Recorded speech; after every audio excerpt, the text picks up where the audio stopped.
Hello student, good morning. आप सभी का एक बार फिर से श्री श्याम साइंस एकेडमी की ऑनलाइन क्लासेज में स्वागत है।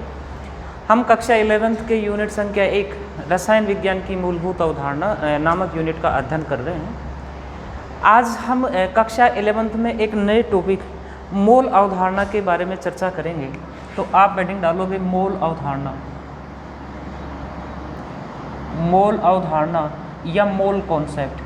ठीक है, देखो क्या है कि हम मोल अवधारणा में सबसे पहले ये सीखेंगे कि मोल क्या होते हैं, उसके बाद ये देखेंगे कि मोल को किस प्रकार से प्राप्त किया जाता है, और उसके बाद में हम ये देखेंगे कि मोलों का हम कहाँ कहाँ अपने जो न्यूमेरिकल क्वेश्चन है वहाँ हम इनका उपयोग कर सकते हैं मोल शब्द का। ठीक है, तो देखो भाई, मोल शब्द है ना, एक प्रकार से इनकी सांद्रता को या हम कहते हैं इनकी संख्या को बताता है। जैसे हमें कहते हैं कि भाई एक दर्जन में 12 वस्तुएं आती हैं, तो मोल में कितनी वस्तुएं आएंगी, तो मोल एक तरीके से उनकी संख्या को या उनकी सांद्रता को, जैसे परमाणुओं की संख्या हो, उसका आयतन हो, उसका द्रव्यमान हो, इन सब को बताने का एक तरीका होता है मोल।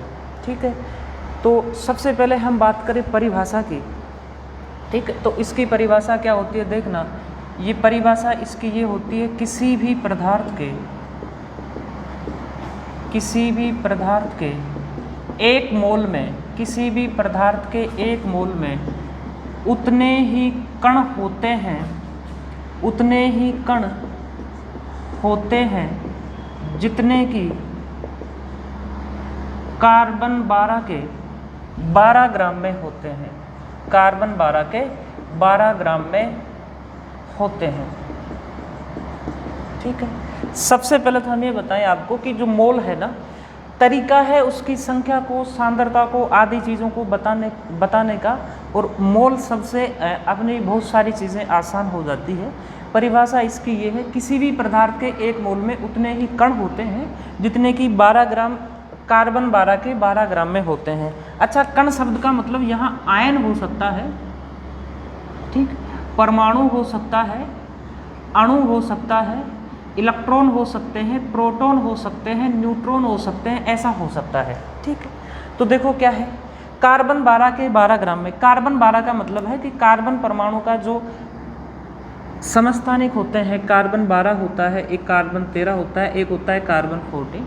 यहाँ कार्बन 12 का मतलब है कार्बन का वह परमाणु, कार्बन का वह परमाणु जिसका द्रव्यमान कितना हो, 12 ग्राम प्रति मोल हो। ठीक, उसके 12 ग्राम में, कार्बन 12 के 12 ग्राम में जितने परमाणु होते हैं, जितने अणु होते हैं या जितने इलेक्ट्रॉन होते हैं, कोई सा भी इनमें से एक, वो क्या निर्धारित करते हैं, मोल को निर्धारित करते हैं। ठीक है, अब हमें परिभाषा पे नहीं जाना है, अपना तरीका ये रहेगा कि हम मोल को किस प्रकार से ज्ञात कर सकते हैं। क्या है कि हमें ये चीज़ सीखनी है कि किसी भी पदार्थ के मोलों को हम किस प्रकार से ज्ञात कर सकते हैं और उनका हम कहाँ कहाँ उपयोग कर सकते हैं। जैसे जो मोल आएंगे ना, हम एक प्रकार की सांद्रता पढ़ेंगे, मोल भिन्न पढ़ेंगे, मोलरता पढ़ेंगे, मोललता पढ़ेंगे। उस स्थिति में हमें मोलों की संख्या पता होना चाहिए।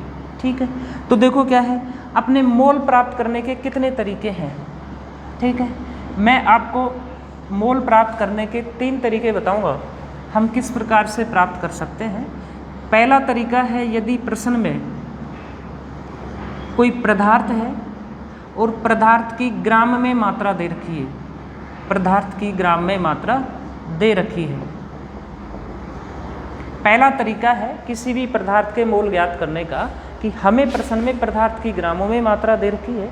तो देखो हम कैसे करेंगे, मोल ज्ञात करने का एक तरीका है, यदि ग्रामों में मात्रा दे रखी है तो हो जाएगा, मोल हो जाएगा पदार्थ की ग्राम में मात्रा, पदार्थ की ग्राम में मात्रा बटे में आएगा उस पदार्थ का अणुभार।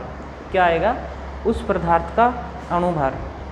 किसी भी पदार्थ की यदि ग्रामों में मात्रा दे रखी है तो ग्रामों में मात्रा में हम पदार्थ के अणुभार का भाग देकर उसके मोलों की संख्या का निर्धारण कर लेंगे। ठीक है, जैसे मान लो यदि मैं आपसे एक प्रश्न दूं कि ये है कि 34 ग्राम 34 ग्राम NH3 में NH3 के मोल बताओ, NH3 के मोल बताओ। हमें प्रश्न में दे रखा है कि 34 ग्राम NH3, NH3 होता है अमोनिया, ठीक है। इस अमोनिया में हमें बताना है कि NH3 के कितने मोल हैं, ठीक।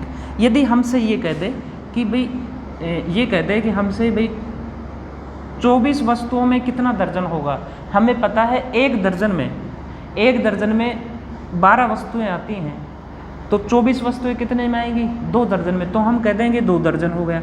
सेम वैसा ही प्रश्न अपना यहाँ है कि 34 ग्राम NH3 में NH3 के मोल बताओ कितने मोल हैं। ग्रामों में मात्रा दे रखी है तो हमें क्या सूत्र लगाना है, मोल बराबर क्या हो जाएंगे, मोल बराबर ये जो NH3 है कोई भी पदार्थ है उसकी ग्रामों में मात्रा कितनी दे रखी है, 34, ठीक है।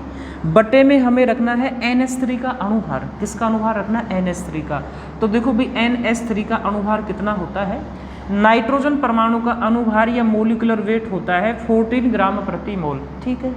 एक हाइड्रोजन परमाणु का अणुभार होता है 1 ग्राम प्रति मोल, तो 3 हाइड्रोजन का हो गया 3, तो नाइट्रोजन का 14, 3 हाइड्रोजन का 3, तो ये कुल कितना हो गया 17। तो हम क्या करेंगे, इसमें 17 का भाग दे देंगे, तो कितने आ गया, 2 मोल आ गया, कितने आ गया, 2 मोल आ गया, ठीक है।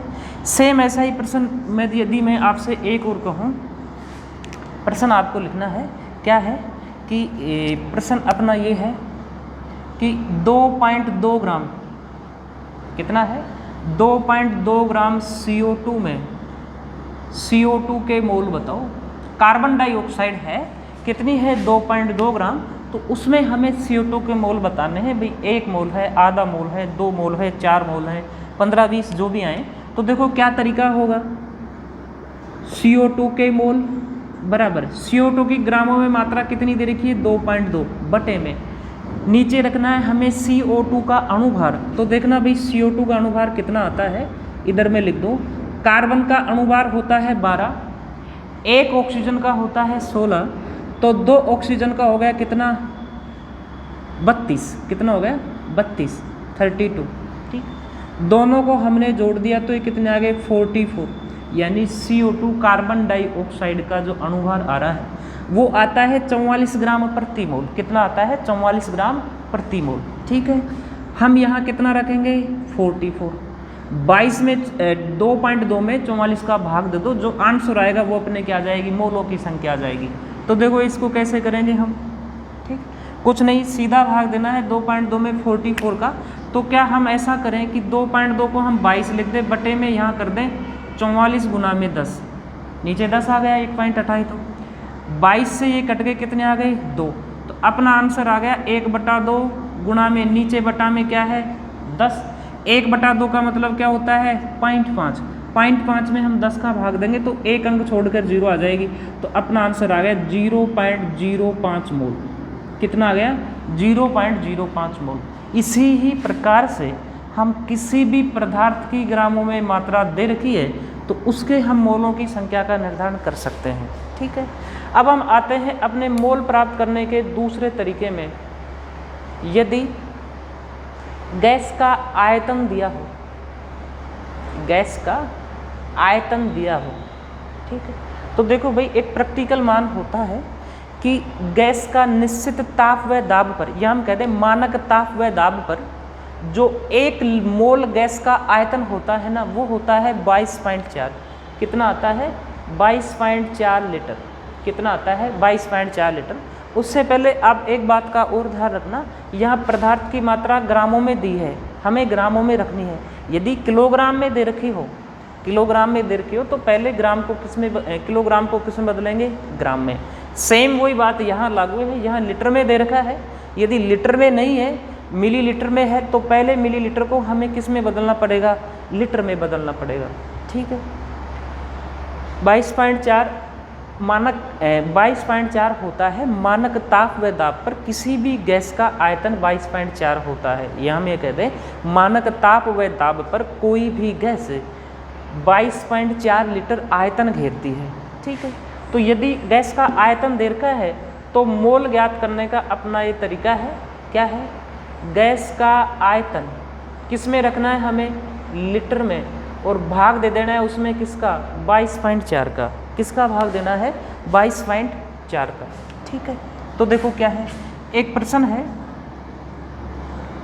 CO2 का प्रश्न है कि किसी पात्र में CO2 का आयतन, किसी पात्र में CO2 का आयतन ये है 44.8 लीटर, 44.8 लीटर है। तो CO2 के मोल बताओ, CO2 के मोल बताओ। देखो हमने CO2 उदाहरण में इसलिए लिया है क्योंकि हमने यहाँ एक उदाहरण किसका लिया था, CO2 का लिया था।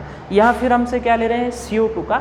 लेकिन यहाँ जो CO2 का हमें आयतन दे रखा है और CO2 गैस है, कार्बन डाइऑक्साइड, आयतन दे रखा हो तो अपना तरीका है गैस का आयतन लीटर में रखो।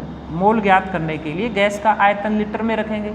कितना लीटर रखेंगे, 44.8 लीटर। कितना रखेंगे, 44.8 लीटर बटे में गैस का भाग किसका देना है, 22.4 का। तो ये कट गए किससे, 2 से। तो अपना आंसर क्या आ गया, 2 मोल। कितने आ गए, 2 मोल। देखो क्या है, यूनिट कैसे कटती है, ये है 44.8 लीटर और ये होता है 22.4 लीटर प्रति मोल। तो लीटर से लीटर कट जाएगा, प्रति मोल ऊपर जाता है तो मोल में रह जाता है। यहाँ भी देखो वही है। मैं देखो यूनिट आपको मैं बताऊँ, देखो हमने डायरेक्ट लिख दिया था, यहाँ कितना लिख दिया था, 2 मोल। ठीक है, हम ये बताएं कि यूनिट कहाँ से आई। तो देखो कहाँ से आती है, अणुभार होता है ना, ये तो 34 तो क्या है, ग्राम में मात्रा है। ठीक है, 17 क्या है, अणुभार है, मोलिकुलर वेट है। अणुभार का मात्रक होता है ग्राम प्रति मोल। क्या होता है, ग्राम प्रति मोल। ग्राम से ग्राम कट जाएगा, प्रति मोल यदि इसके नीचे बटे में होता तो मोल आता इन्वर्स में, मोल माइनस। ठीक है, यदि अब मोल यहाँ भी इन्वर्स में है तो ऊपर जाते प्लस का हो जाएगी घात इसकी, तो ये क्या बच गया, मोल बच गया। सेम वही कहानी यहाँ है, लीटर बटे में लीटर प्रति मोल है। क्या है, लीटर प्रति मोल। तो लीटर से लीटर, मोल ऊपर जाते किस में हो गया, मोल में हो गया। ठीक है, मोल ऊपर आते किस में हो गया, उसकी घात प्लस में आ जाती है। ठीक है, तीसरा तरीका है, यदि परमाणुओं की संख्या दी गई हो, यदि परमाणुओं की संख्या, यदि परमाणुओं की संख्या दी गई हो, यदि परमाणुओं की संख्या दी गई हो। ठीक है, तो उस स्थिति में अपना मोल ज्ञात करने का तरीका होता है।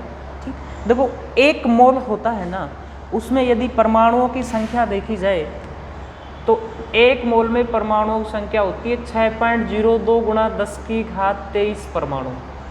ठीक, यह हम ये कहते हैं 6.02 गुणा 10 की घात 23 परमाणु किस में होते हैं, एक मोल में।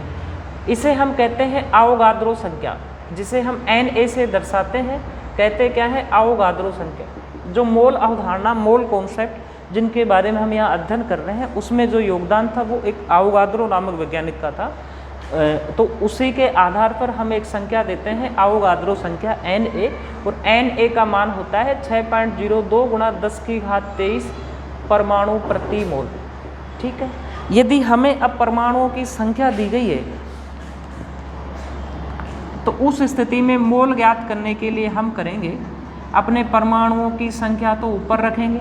ठीक है, जितने परमाणु दे रखे हैं वो, बटे में हम आवोगाद्रो संख्या Na का भाग दे देंगे, या हम कहते हैं कि हम भाग दे देते हैं 6.02 गुणा 10 की घात 23 का, जिसे हम क्या कह रहे हैं, आवोगाद्रो संख्या। ठीक है, Na से दर्शाते हैं। ठीक, ध्यान रखना Na है ना, जो इसके बराबर में नहीं है, ऐसे इसके नीचे है यहाँ। ठीक है, अब मोल ज्ञात करने के तरीका, यदि आपसे परमाणु संख्या दे रखी है तो परमाणुओं की संख्या बटे में क्या रखना है, 6.02 गुणा 10 की घात 23। एक प्रश्न है आपके लिए, वो है 2408 गुणा 10 की घात 23 परमाणुओं में मोल बताओ। ठीक है, कोई गैस है या कोई पदार्थ है जिसमें उस पदार्थ के, जैसे मान लो आपके पास में क्या है, कोई पात्र है और उस पात्र के अंदर जो परमाणु, कोई पदार्थ भरा है, उस पदार्थ में परमाणुओं की संख्या हमें दे रखी है 2408 गुणा 10 की घात 23 परमाणु दे रखे हैं। अब हमसे ये पूछा है कि उसमें कितने मोल होंगे। तो देखो मोल कैसे ज्ञात करेंगे, परमाणुओं की संख्या कितनी है, 2408 गुणा 10 की घात कितनी है, 23 परमाणु। ठीक है, बटे में आवोगाद्रो संख्या का भाग देना है, ये तो परमाणु हो गए, बटे में आवोगाद्रो संख्या 6.02 गुणा 10 की घात 23 परमाणु प्रति मोल हो गया। ठीक है, 10 की घात 23 से 10 की घात 23 कट गया। ठीक है, अब हम क्या करें, इधर करता हूँ मैं इसे, ये है अपना क्या है 2408 है, बटे में कितना है 6.02, ठीक है। इन दो पॉइंटों को हटाएंगे तो ऊपर क्या चले गए, यहाँ 100 चले गए। ये आपस में कट गए कितनी बार, 4 बार, 6 चौका 24 और 2 चौक 8, 4 बार कट गए। तो 4 को 100 से गुणा किया तो अपने की आ गए 400 मोल आ गए। कितने मोल आ गए, 400 मोल, ठीक है। यानी वह पदार्थ जिसमें इतने परमाणु हो, 2408 गुणा 10 की घात 23 इतने परमाणु हैं, उसमें उस पदार्थ के कितने मोल होंगे, 400 मोल होंगे। ये अपनी मोल अवधारणा थी। परिभाषा क्या थी, किसी भी पदार्थ के वह भाग है इसमें, किसी भी पदार्थ की मात्रा जिसमें उतने ही कण या परमाणु उतने ही कण होते हैं जितने कार्बन 12 के जो समस्थानिक है कार्बन 12 उसके 12 ग्राम में होते हैं, ठीक है। हम परिभाषा हाइड्रोजन को लेकर भी कर सकते हैं, ठीक है, लेकिन हमें परिभाषा पे ध्यान नहीं देना है। अपना ध्यान ये है कि हमें मोल कैसे प्राप्त करें। मोल प्राप्त करने के हमें 3 तरीके हैं। ग्रामों में मात्रा दे रखी है तो अलग सूत्र अपनाएंगे, गैस का आयतन दे रखा है तो अलग, परमाणुओं की संख्या दे रखी है तो अलग तरीका अपनाएंगे। ये अपना मोल हो गया। इन मोलों की संख्या की आवश्यकता, हम एक प्रकार की सांद्रता पढ़ेंगे मोल भिन्न, वहाँ हमें इनकी आवश्यकता पड़ने वाली है। हम मोलरता पढ़ेंगे, वहाँ इनकी आवश्यकता पड़ने वाली है। हम मोललता पढ़ेंगे, वहाँ इनकी आवश्यकता पड़ने वाली है। और भी अपने विभिन्न प्रकार के जो क्वेश्चन आएंगे न्यूमेरिकल, वहाँ हमें इस मोल शब्द की बारे में जानकारी पता होनी चाहिए उनके लिए। इसलिए हमने इस मोल अवधारणा को पहले पढ़ा है, ठीक है। अब हम एक नया टॉपिक पढ़ते हैं, रासायनिक संगठन। देखो क्या है, अब हम पढ़ने वाले हैं प्रतिशत संगठन। क्या पढ़ने वाले हैं, प्रतिशत संगठन, परसेंटेज कंपोजिशन, ठीक है। तो देखो क्या है, प्रतिशत संगठन को ज्ञात करने का एक तरीका है, ये होता है उस तत्वों का द्रव्यमान बटे यौगिक का द्रव्यमान गुणा में क्या रहता है 100। उस तत्वों का द्रव्यमान बटे यौगिक का द्रव्यमान गुणा में रहता है 100, ठीक है। ये होता है अपना प्रतिशत संगठन ज्ञात करने का तरीका, ठीक है। जैसे मान लो एक उदाहरण दें हमें कि C6H12O6 C6H12O6 ग्लूकोज या फ्रक्टोज है ये। इसमें हमें कार्बन का प्रतिशत बताना है, हाइड्रोजन का प्रतिशत संगठन बताना है, ऑक्सीजन का प्रतिशत संगठन बताना है।